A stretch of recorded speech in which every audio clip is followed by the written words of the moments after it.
Hi there. Oh, you're flocked upstairs. Everybody's flocked upstairs. So, hello. I'm no startup at all.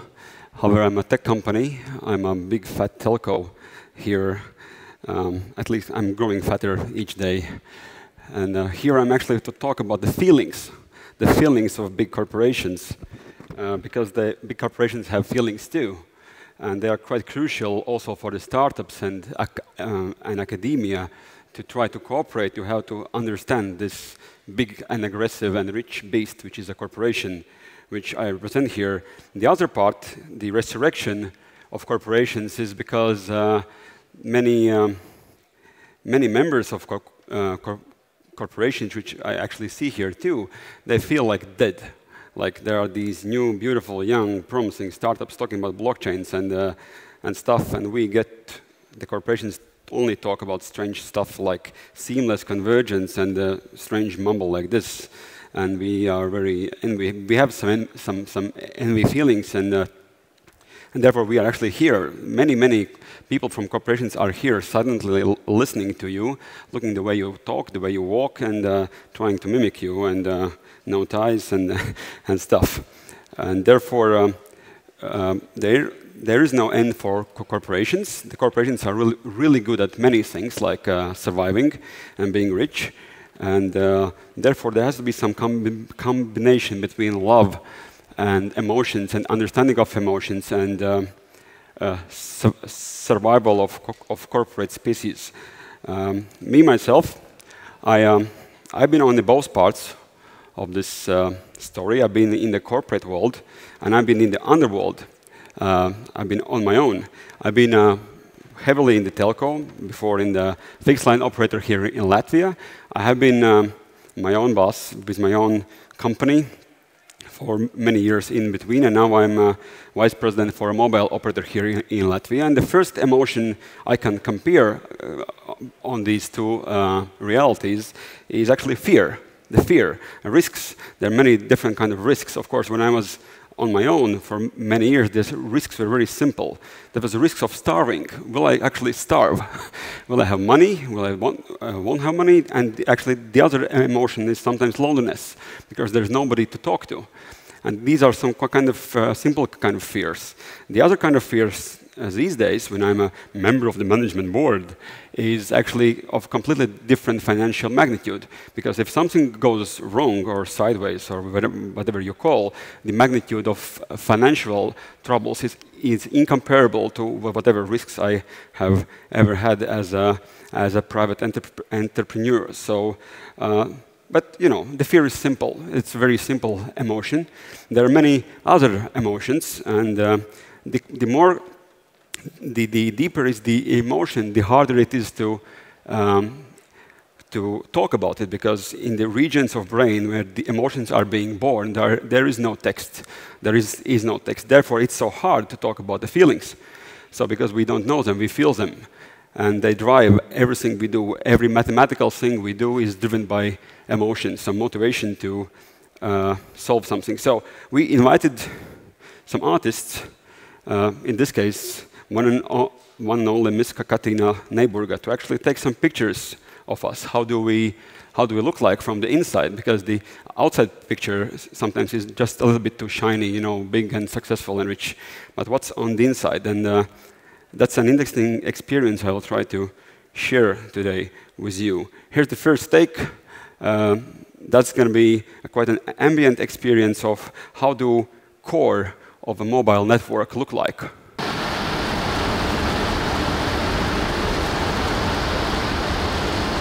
Sounds cool.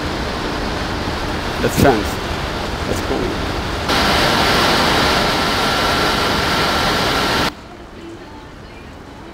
These are no startups.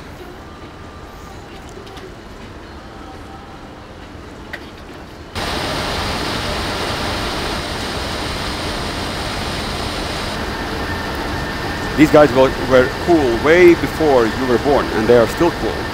They are still cool.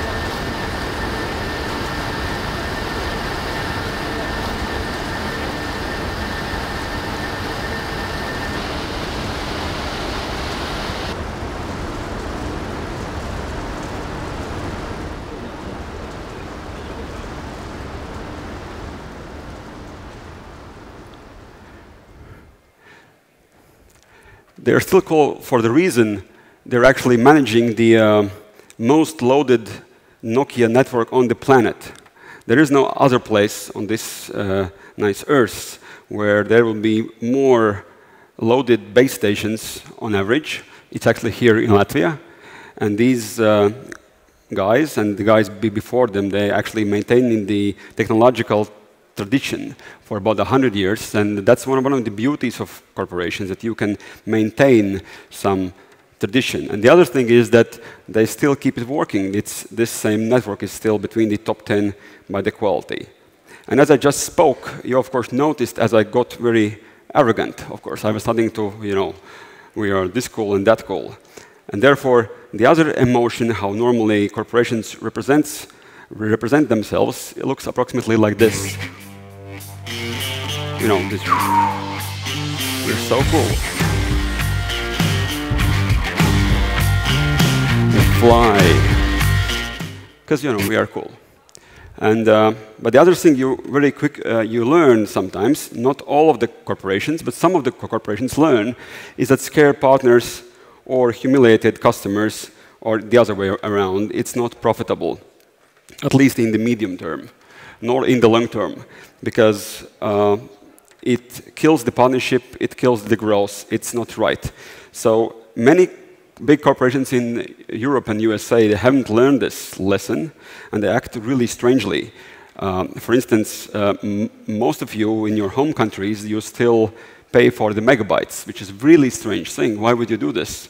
Because there is no cost for the megabyte for the operator, but all the strangeness and financial models and the culture of big companies, they are very totalitarian, and they make strange decisions. And therefore, we were, long before this craziness with startups and innovations, long before that, we were trying to talk with each other and learn and how we could be more viable as a company, how could we be a little bit more useful, and how we could be nice. And it's not so easy because there are rules and processes and things, and it's pretty hard. And yeah, but in general, we learned a few things to do.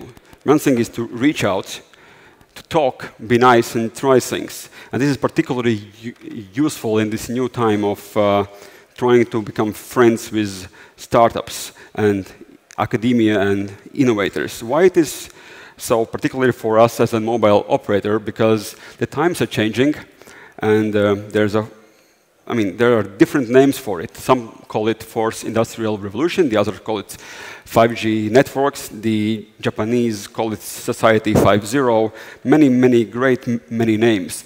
But all these names relate to one thing, is that we have to cooperate more and use more technology. For us as a mobile company, that means to learn more and actually to make our employees more competent. And it looks like this. Ooh. Building verticals. Well, technically that's a base station. Yeah. So we thought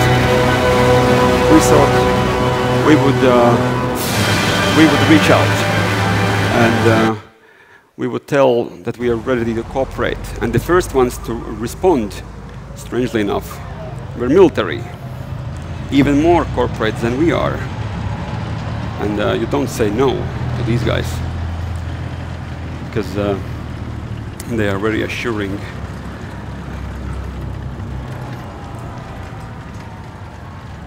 Well, yet another happy customer.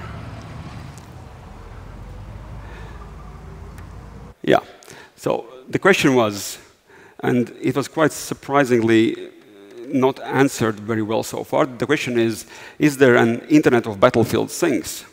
And how do you do this? And then you can actually notice that some things they don't show in the Hollywood movies is that military are not advanced. They haven't been iPhoned. They haven't been digitally disrupted too much until now. And they are not really ready. As many other industries have been, the military are not disrupted enough so far. So they are lagging quite behind. And actually, thanks to the cooperation with some of the Latvian universities and some of the Latvian startups, we can start to answer this question more positively. And me, myself, I've enrolled as a National Guard, and I've learned some technological things on the practicalities the hard way. It's normally your enrollment in the military looks like this. It's pretty wet, and it's rather horrible.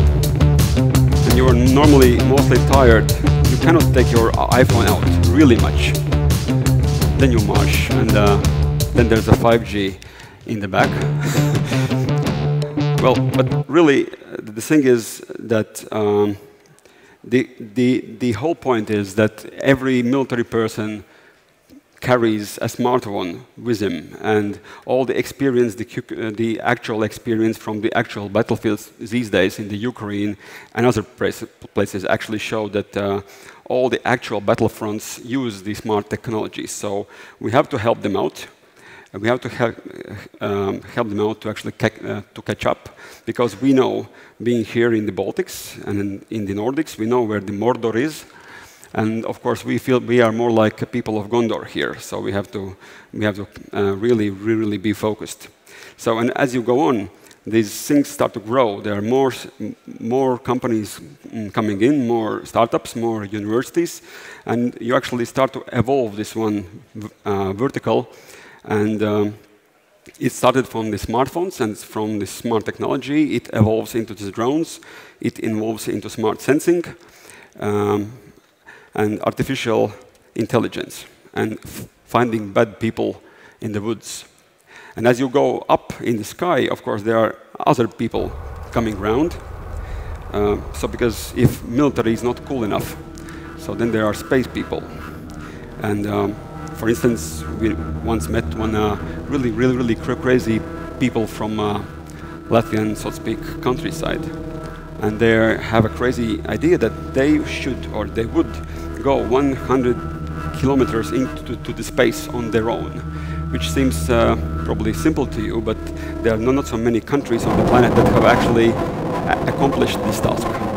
And I have to be very honest, it seemed more like a PR thing to us before, but as we went on and on, there opened up many interesting technological problems to be solved. Like, is it possible to actually switch the mobile network up into the skies? What would happen if you would point your base stations into the sky? How high can you actually reach? And as we speak, these tests are happening. We are actually trying to build a project that would realize the uplink and downlink and command and control with the rocket from the ground up to the 20 to 30 kilometers in the sky. And they are for real. The guys are for real. It's actually not as easy as it looks, because space always asks of you very many technical solutions. How do you place all these small things in the rocket? The height, lack of oxygen, high speeds, and the rest. So yeah, space is cool. Space is really cool. It is cool. It is. So the next thing, when you come back from space, the next thing you might think about is, of course, it's not a Tesla. It's actually much better. That's our own driverless car. As you go on, more great startups come over, more crazy people, more crazy academia, and they come to us and they propose to actually set up a test track for driverless cars here back in Riga. Is it actually possible? I don't know. The thing I know is that this idea has gained great traction, and as we speak, there has been a gathering of many partners, like Microsoft, like Nokia, like Ministry of Transportation, like Riga City Council, great startups from Latvia like Pilot, and most importantly, Institute of Electronics and Computer Sciences. We have all gathered up, and I actually believe it will actually happen. We will create a place for automotive startups to come here and to actually test 5G technology, test driverless cars, and more importantly, also connected vehicles as well. So, to wrap it up, the main finding and what we are trying to teach ourselves as a corporation is networking. We have to talk and talk and talk and talk more and not be arrogant, because on the other side of our table is some small company which is not as big as we are, and we have to be really, really careful and, so to speak, tender with them.